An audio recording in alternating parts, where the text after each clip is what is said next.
So, hello, it is I, Ell 7 today, and recently, this month, it is January 2nd or 3rd, 2020, so we are in the rolling 20s. But where I was going with that is, since we're in the rolling 20s, my boyfriend and I, we're in Illinois right now, and good thing we're in Illinois right now because marijuana just got legalized in Illinois. So I figured I'm starting a YouTube channel. I'm basing it on my life and the things that make me happy and whatever. And marijuana is one of the things that make me happy and one of the things I want to share with you guys. And it was just super exciting to be a part of the end of the prohibition, even if it's just in one state, even if we are doing it like one state at a time. It was still exciting to be a part of it, to be like, hey, my grandkids, my babies, my children, my babies, if I have any, it'd just be cool to tell them that, like, hey, guess what I did when I was young and cool. So, I don't know. Let me start by saying this. The day before was New Year's Eve, obviously, so that meant my boyfriend and I stayed up all night and partied because that's what you do on New Year's Eve. We stayed up and partied, and then we came back to the hotel room. We got about like 3 hours of sleep, and I woke up at 5 a.m. because his alarm clock was going off, and I felt awful. I felt like absolute crap, and I was like throwing up, like, it was a whole scene. It was a whole scene. And then once I threw up the first couple times, I looked at my boyfriend and said,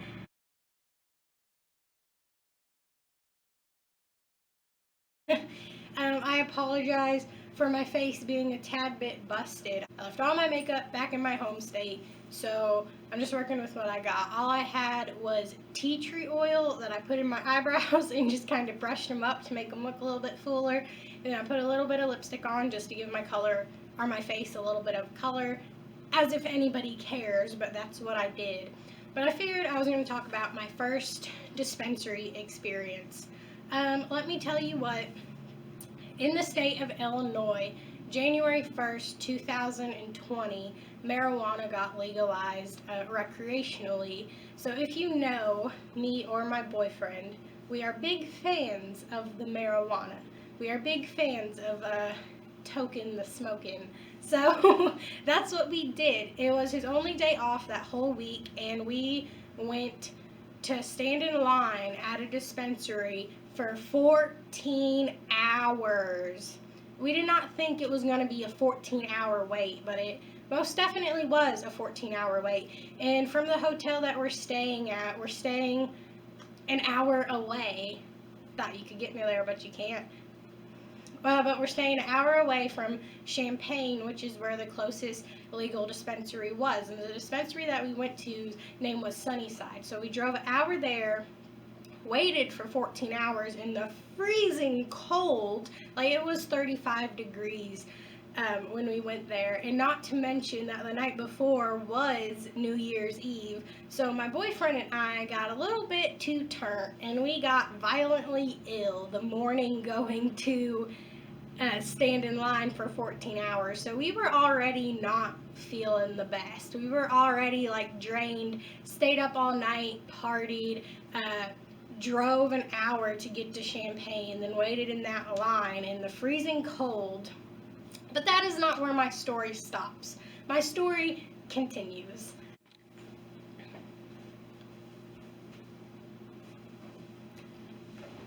We're staying in a hotel room, and I just found a little tiny earring.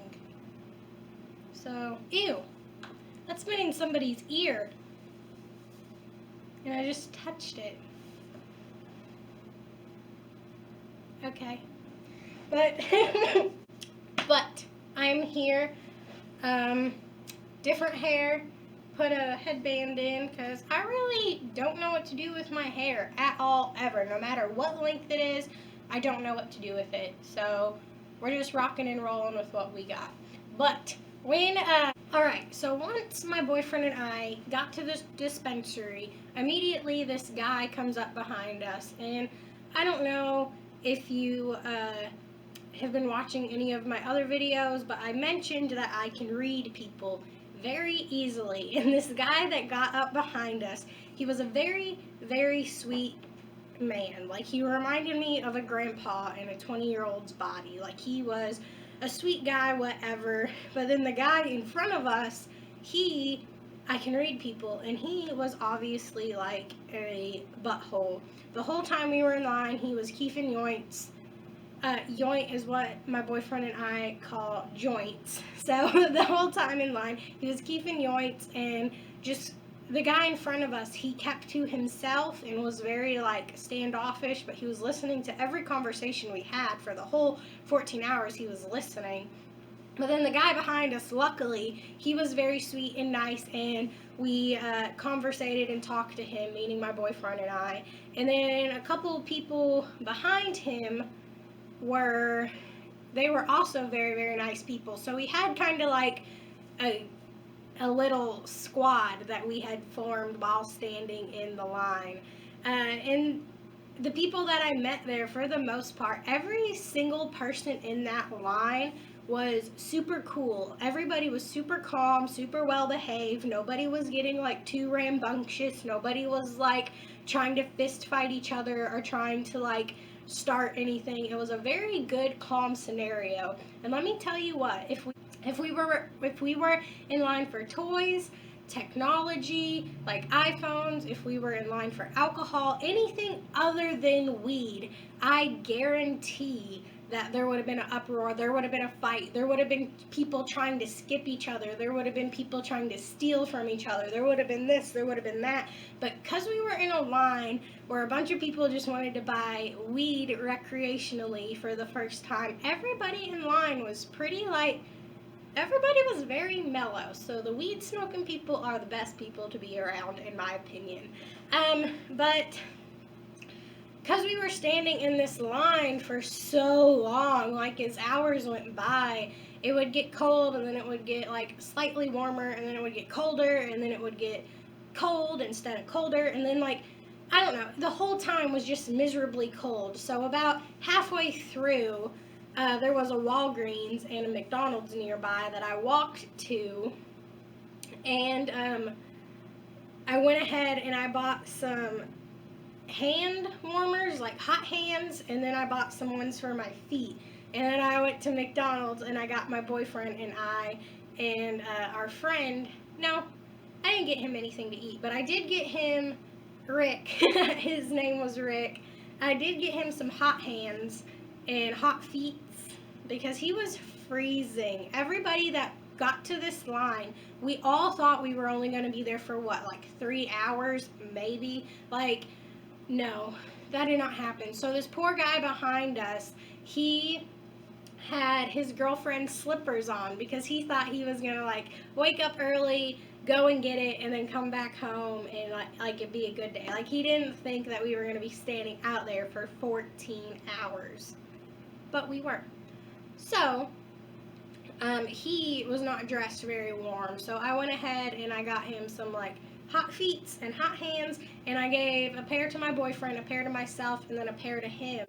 And I don't know, I just wanted to tell you guys that so you can see that other people do good in the world, and I hope that you guys will decide to do some good in the world also. But I don't know, the line was just it just really sucked. Like, we met some good, awesome, amazing people and all that good jazz, but it was not what we expected at all. And then once I finally got to the dispensary, because my boyfriend had to dip out because he was only 20, so he's not even allowed to buy. He was just in line with me for company.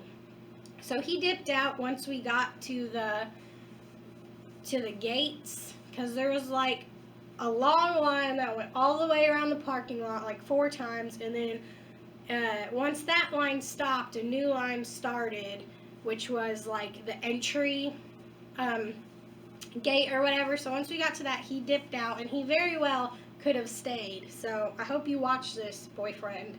because you could have stayed. But we didn't want to get caught, so it's kind of good he left. But the security was not tight at all. Like, people were hopping in and out of line, doing this, doing that, but like nobody tried to pass anybody except for this one woman.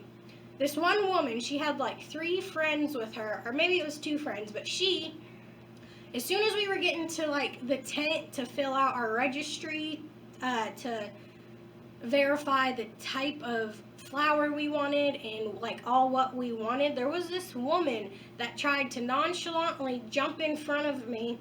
And the guy that we had made buddies with, he was like looking all like shy and meek and like timid. And I don't know why he was looking like that. I guess he was just gonna let this woman pass us. But I was not having that. I just walked over to that woman, like the 2 tiny steps that it took to walk over to that woman because she was trying to take my spot.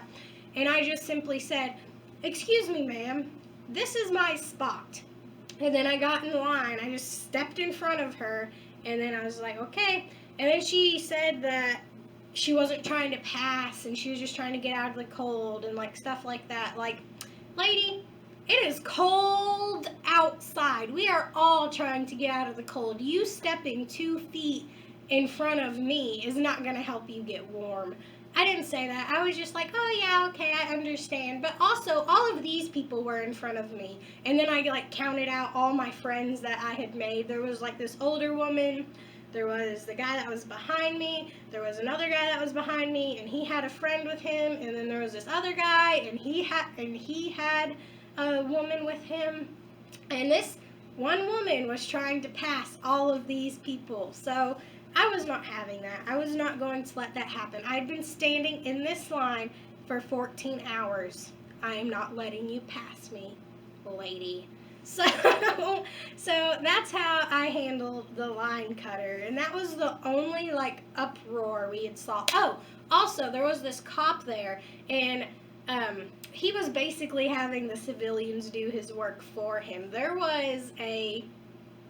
We couldn't jaywalk across the street. We were supposed to use the walkway like normal civilized people, but everybody wanted to jaywalk. So the cop told everybody in the line that if people kept jaywalking, then they were going to have our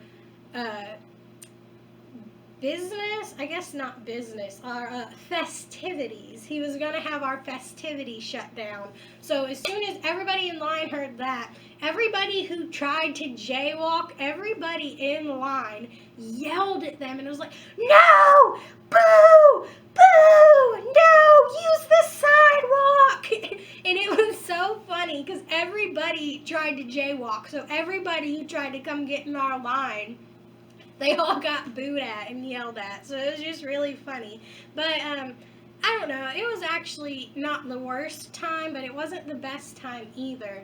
But once we finally got to the pearly tent, because that's what they had. They had a tent outside the actual dispensary, because I guess the dispensary was too small and they didn't want everybody like to bombard into the dispensary and like ransack or make a mess or whatever, so completely understandable. But in this tent, it was very misleading because they said, I was under the impression that there was marijuana products in the tent, but there were not any products at all in the tent. Not one product of the marvelous herb was in this freaking tent. And I just stood in line for 14 hours to get in this freaking tent. Oh my God, I was very aggravated. But it was fine, whatever. It was cool because I was still happy because we were making progress. Steady, slow progress to be able to buy marijuana for the first time recreationally and support the prohibition against it. So it wasn't that bad. I really hope my camera's recording. It is recording. Good. But once we got to this tent, they gave us a clipboard and it had every item in their shop listed on it, and you could only pick. At first, the dispensary was telling us we could only get we could only get an eighth of the flour, and then we could only get like one of each product. So like one edible, one pre-rolled, one flour, one concentrate, one this, one that. Like, we could only get one of each thing. But then, like, as the day went on and as I got up to the front, they then announced that they were going to be selling more flour to people. So I bought it 2/8, which is a quarter. So I was very happy about that, that they ended up letting us buy more. And they only wanted us to buy a little bit at a time so everybody could get some. But I guess once, like, the day went on or whatever, they saw they weren't going to get that much out, or they still got a lot out. They served 500 people that day at least in Illinois at that smoke shop, or not smoke shop, at that dispensary. So they made well their money's worth, and the prices were redonkulous. But the sheet of paper that they had, you could only get like one of each thing. So I actually have it here. I got Durban Poison, and this is not the original marijuana in it, it's just what we have in it right now, because what was originally in here is long gone. But this is the little container they give it to you in, and they give it to you with a receipt. So this is Durban Poison, which it says Rise. So this is like sativa, which is the marijuana that makes you want to get going, get doing stuff.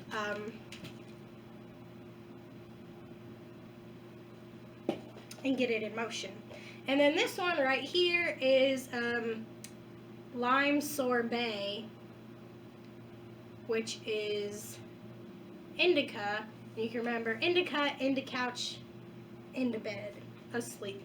So, I don't know. It was really cute once we finally got up there and got our products or whatever. But the dispensary itself, once I finally got into the dispensary and filled out like the little paperwork or whatever they gave us, I was disappointed walking into the dispensary, because it was once a medical dispensary. Now they're turning it into like medical recreational dispensary, so they obviously have some work to do. But I was very disappointed with what I walked into. I walked into a little room that it was just a little tiny room, a door on each side, and then a glass window. And then behind the glass window was a man who was taking our ID cards and just like scanning our ID and making sure they're valid and all that good stuff. But I don't understand why he had to scan our ID and like put it in a system and all that. Probably because the government wants to pinpoint us and be like, oh, we just ran your license and your ID came up and you are a pot smoking type of person, so we're just gonna pull you over. But I don't know, maybe not. Maybe that's just my own conspiracy in my head. But I did not like that they were taking our IDs down and all that stuff. Because when you go buy alcohol, when you go buy cigarettes, when you go buy this, that, they don't scan your ID the way they were scanning my ID there. Or, I don't know. Maybe I'm just tripping. But maybe I'm just tripping. But once we got into that room, they allowed like 5 people in that one room, the little tiny room, and then we all got verified, and then we all went through. It was, if you've ever visited somebody in jail, it was like the room they search you down in, the room they pat you down, the room they like, I don't know, they weren't patting us down, but that's what it seemed like. It seemed like the room before you go visit somebody in a jail. But then once we got into the dispensary, I thought it was going to be like, oh, but it was not. It was more like, oh. That's how it was.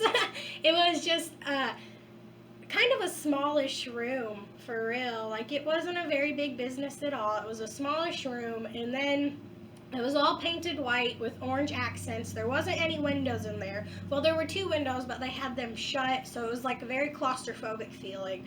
And then they had some line tape to keep everybody like in line or whatever. And then that was it. That was the dispensary. Then they had a counter, and then you gave them like I guess you would typically give them a prescription, but since it just got recreationalized, we gave them like a receipt numbered thing, and they just turned around, opened up a drawer, pulled out your number, and then you paid for what you got and then left. You didn't get to see the weed, you didn't get to smell it, you didn't get to, like, it was just, I don't know, it was a very disappointing experience, but also very exciting to be a part of the end of the prohibition. So, I don't know. I'm happy I got to be a little part of history. This is actually the second state that I've been in where it was recreationalized. My boyfriend and I both.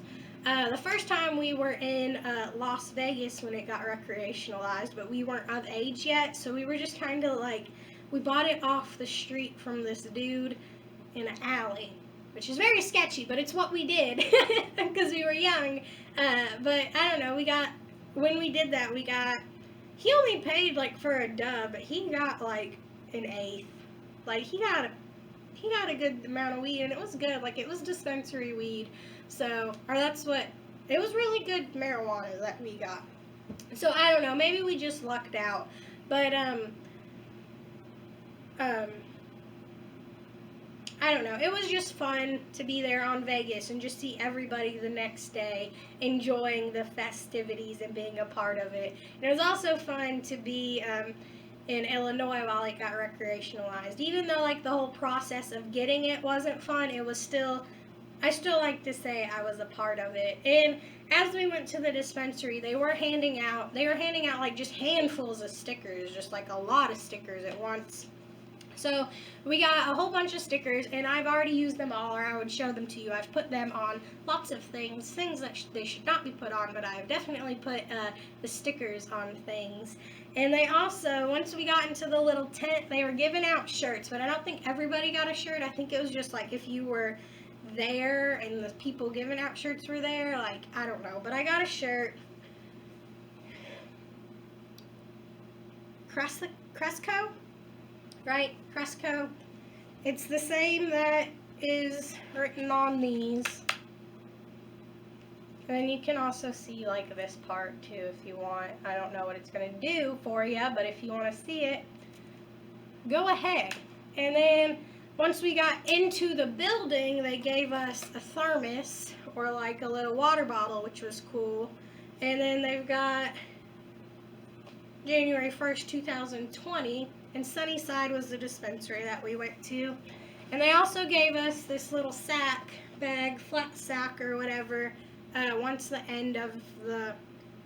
most of the people left, then they started handing out these sacks. But they were handing out other sacks before, so maybe these were just the backup sacks, and I got the crappy end of the sack. I don't have anything in here. My boyfriend did buy some wax. I would show that to you, but I'm pretty sure it's long gone. I don't know what he did with the little wrapper, or not the wrapper, the little glass thing it came in. But there is my story of my first dispensary experience. I hope it was everything and more that you wished for, even though it's probably everything and a little bit less. I don't think that made sense. I would also like to say this, that, sorry my bra strap